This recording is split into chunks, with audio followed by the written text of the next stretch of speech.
sur le plateau du Morning Day 24 News. Les témoignages des survivants du 13 novembre au Bataclan se succèdent, mais celui des Eagles of Death Metal a une dimension particulière. Je vous propose de les écouter, d'écouter en tout cas une partie de leur entretien, revu par Myri Maman.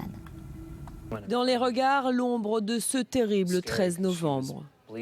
Devant les caméras de Vice, ils racontent. Ils sont sur scène depuis 1 heure. Des centaines de fans reprennent leurs chansons en chœur quand soudain... Les gens ont commencé à tomber au sol. Ils étaient blessés ou morts. J'ai vu le tireur. Il m'a regardé et il m'a tiré dessus. Il m'a manqué, il a touché ma console, les boutons volaient partout. Il est resté là. Il continue à tirer et tirer. Ils sont hantés par les images des terroristes, tirant sans relâche sur la foule, par les blessés, les morts. Une partie du groupe parvient à s'échapper et à sortir du Bataclan. D'autres se cachent dans les coulisses, dans une petite pièce sans issue. Une femme en face de moi était effrayée. Elle saignait, elle était touchée ici. Et il n'y avait rien à faire, à part... Un homme la tenait et pressait sa blessure. Les membres du groupe très touchés par l'attentat pensent chaque jour aux victimes et à leurs familles. Les gens faisaient les morts, tout le monde avait si peur évidemment, tant de gens sont morts parce que beaucoup d'entre eux ne voulaient pas abandonner leurs amis. Les Eagles reviendront en France, à Paris, c'est une promesse. La musique, c'est ce que nous faisons, c'est notre vie. Et il est impossible de ne pas continuer. Le groupe veut être le premier à remonter sur la scène du Bataclan dès sa réouverture pour reprendre le concert où il a été interrompu ce 13 novembre 2015.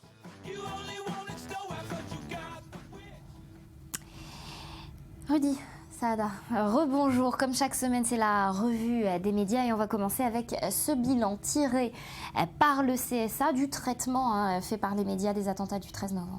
Oui, on l'avait déjà évoqué la semaine dernière, 10 mois après les attentats de Charlie Hebdo, le Conseil supérieur de l'audiovisuel était très attentif au traitement des événements, notamment dans les phases de direct pour les chaînes d'info. Alors le CSA avait mis en place, on l'avait dit, dès 22h30, une cellule de veille sur les médias pour éviter tout simplement que des informations qui pouvaient gêner le travail de la police ne soient données ou mettent en danger des otages. Alors à l'heure du bilan, justement, le Conseil des sages a adressé ses félicitations aux chaînes mercredi dans un communiqué. Aucun manquement à l'éthique n'a été relevé, si ce n'est une signalétique interdite aux moins de 12 ans sur un reportage d'M6 qui suivait les secours, un reportage très dur qui n'avait pas été interdit aux moins de 12 ans. Mais à part ça, au niveau de la sécurité et du travail des enquêteurs, que ce soit sur l'assaut de Saint-Denis ou sur le jour des attentats, eh bien, le CSA est plutôt satisfait du respect des consignes qui avaient été données. Alors, on espère en tout cas ne pas avoir à réitérer cette expérience. En revanche, il y a une polémique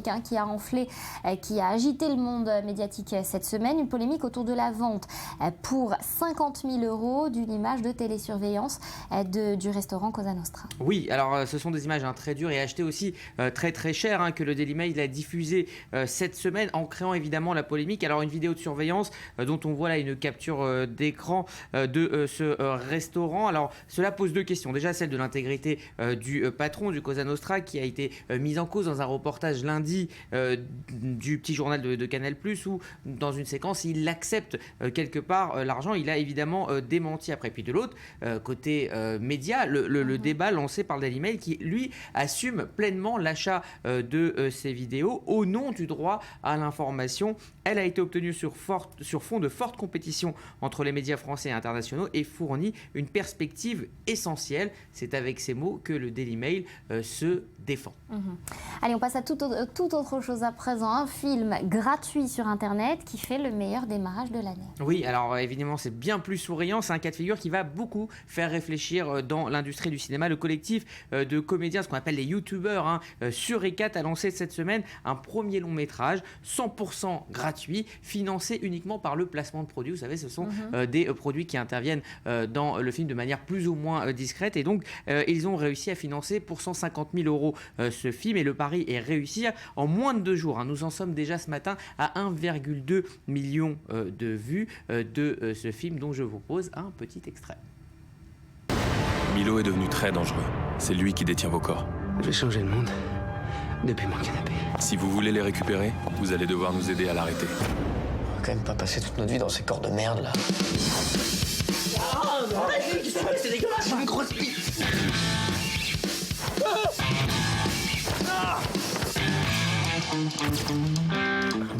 Tu t'appelles Magali. Et t'as 5 ans.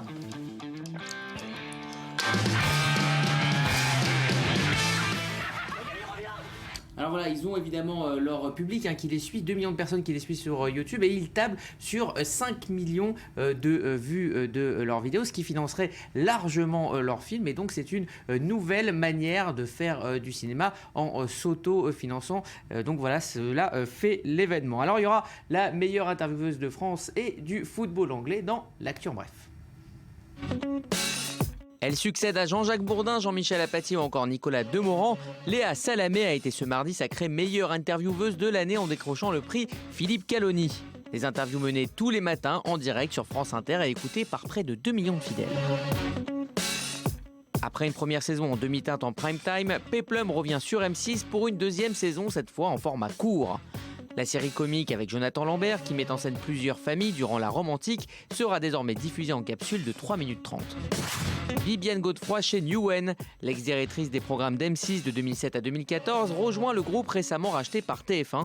Elle y occupera le poste de directrice générale déléguée en charge des contenus.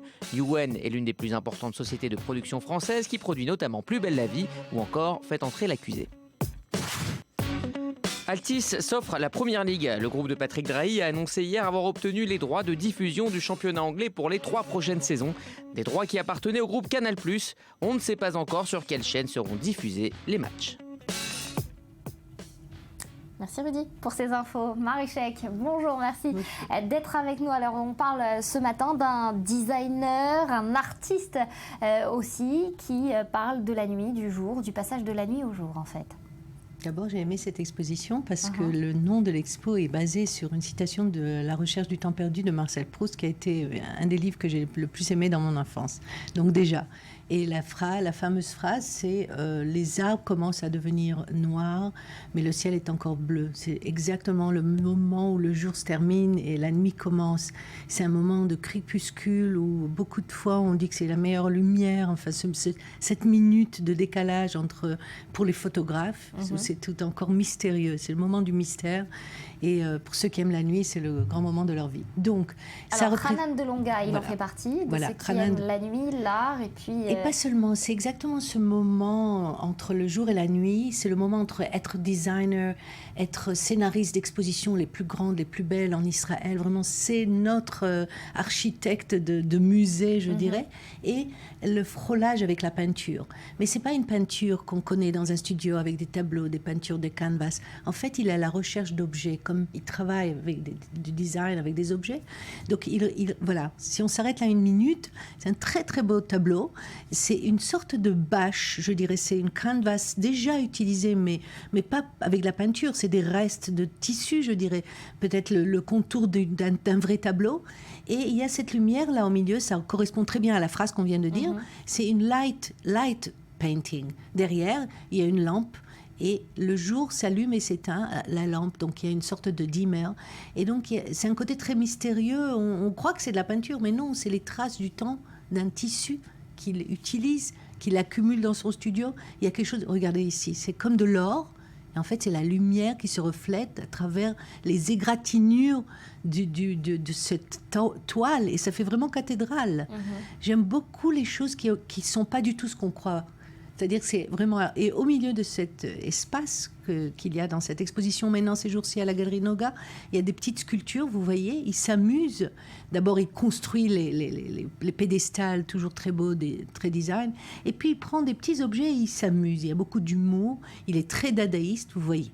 Une tête de personne qu'il recrée avec une Alors vous mousse. parlez justement de dadaïsme. Comment il est influencé par ces artistes qui met en lumière finalement tous les jours lors de leurs expositions? Tout à fait. Lui, en tant qu'artiste lui-même, comment il arrive à faire la part des choses entre les deux? Tout à fait. C'est très dur d'être éloigné. C'est comme un chef cuisinier ou un sous-chef qui ne doit pas goûter, vous voyez. Mais je pense qu'il est imbibé de ce qu'il voit. Il voit les plus beaux travaux dans tous les musées. Et donc, il imprègne et il ajoute son au-delà qui est, à mes yeux, un côté poétique, très simple, disons, mais très intelligent. Regardez ces morceaux de fil de fer en air, comme ça. Mais tout est petit, donc en même temps, je pense qu'il tient à être connu par ses travaux, parce qu'ils ajoutent un au-delà qu'on ne voit pas chez les vrais peintres qui ont étudié l'histoire de l'art classique. Une forme de recul, finalement. Voilà, regardez, c'est vraiment dadaïste, c'est vraiment Picasso, c'est vraiment... il y a un regard comme ça humain, il y a un regard très humain dans cette... À voir donc à la galerie Noga à Merci Tel Aviv. Beaucoup. Merci à vous. Merci beaucoup Marie pour ces détails. Je vous emmène, Marie érudit, en Afrique, l'Afrique du Sud qui décide d'autoriser de nouveau le commerce de cornes de rhinocéros. Cette activité était interdite pour éviter le braconnage, préserver évidemment cette espèce en voie de disparition, d'où la fureur des organisations de défense des animaux. Joseph Emmanuel. C'est un juge qui l'a décidé, la corne de rhinocéros est de nouveau autorisée à la vente en Afrique du Sud. Il y avait pourtant un moratoire depuis 2009, un moratoire pour lutter contre le braconnage, car cette espèce est tout bonnement décimée. 2 espèces de rhinocéros blancs, aussi rares l'une que l'autre, ceux du nord et ceux qui viennent du sud du continent africain. L'espèce vit aujourd'hui dans la réserve d'Ol Pejeta au Kenya. Ici, contrairement à l'Afrique du Sud, elle est protégée. Avec 4 mètres de longueur et une masse pouvant avoisiner les 3 tonnes, les rhinocéros sont les plus gros mammifères terrestres actuels après l'éléphant. Ces animaux évitent les hommes, normalement. Ils chargent uniquement lorsqu'ils se sentent menacés ou pour protéger les jeunes rhinocéros.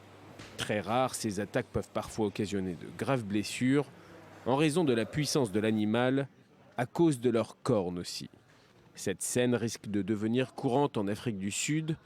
Une équipe de la police scientifique découvre la carcasse d'un rhinocéros mort, décorné. La décision du tribunal sud-africain vient donc trancher un débat engagé depuis quelques années, un débat entre opposants et partisans de la légalisation. Depuis 2009, le braconnage a explosé en Afrique du Sud. Le pays abrite 80% des rhinocéros de la planète. Voilà donc l'Afrique du Sud. Laetitia Loreni, bonjour. Bonjour. Merci d'être avec nous. Alors, quelles sont vos recommandations aujourd'hui pour ma recommandation, votre recommandation? Alors, ce week-end, je vous propose d'aller voir ce film, l'histoire d'un journaliste qui a disparu, l'histoire vraie d'un journaliste qui a disparu dans les années 50. On a retrouvé son carnet, son journal intime. Il a été découvert par un Amérindien au bord d'une rivière dans l'Amazonie et dans lequel il avait marqué qu'il souhaitait toucher du doigt la vie pure, libre et primitive. La vie pure d'ailleurs, c'est le titre de ce film, regardez. C'est quoi cette tache rouge? Ce sont les Tumucumac. C'est une chaîne de montagnes totalement inexplorée. En pleine forêt amazonienne? Oui. Et personne n'a jamais été là-bas? Non, personne. Papa, on ira un jour au Tumucumac? Oui, mon chéri. Prends soin de toi.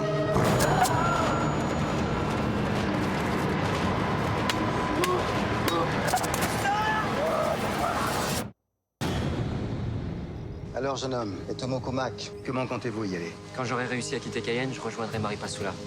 De là, je remonterai la rivière Waki jusqu'à son lit. Ensuite, les 42 km à pied en forêt, puis la rivière Tamuri, Kamopi, pour enfin arriver au pied du massif des Tumucumac. Qu'est-ce que vous espérez y trouver? Un idéal? La vie pure? Tout se paye dans la vie. Et le bonheur, c'est plus cher. J'ai la certitude de découvrir quelque chose d'inconnu, d'extraordinaire.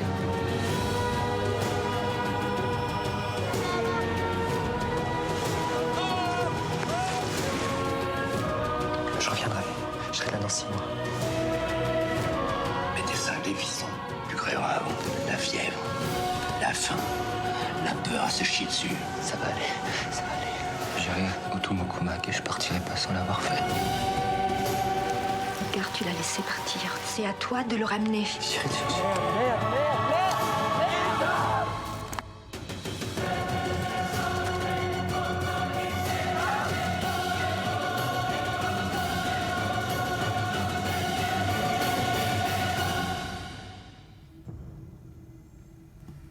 La vie pure. Alors, Ça donne des idées, mais pourquoi c'est votre coup de cœur du jour et de la semaine? Alors, c'est mon coup de cœur pour ceux qui ont aimé en tout cas Into the Wild de Sean Penn ou encore Fitzcarraldo de Werner Herzog. Eh bien, c'est la version, on va dire, française. C'est rare de voir les Français s'aventurer finalement dans le film d'aventure. C'est le premier film de ce réalisateur Jérémy Bansker. C'est un budget vraiment minime, 988 000 euros pour entraîner le spectateur au cœur de la forêt guyanaise. Alors c'est un dépaysement complet dans ce film. Il faut savoir que ça a été très difficile pour le réalisateur de le monter puis de le distribuer, ce film, puisqu'on lui disait en fait le film d'aventure ça intéresse personne, c'est pas du tout d'actualité, les gens s'en fichent un petit peu, et lui a dit un peu à la manière de Michel Hazanavicius avec The Artist, si personne le fait, moi je vais le faire mieux que tout le monde. Et d'ailleurs c'est une petite pépite, ça passe pas du tout sous les radars, voilà, les critiques l'encensent dans les salles obscures. Voilà. Merci beaucoup Laetitia, merci à vous Marie d'avoir été avec nous. C'est la fin de cette édition. Prochain journal sur i24 News dans moins de 2 minutes, à tout de suite.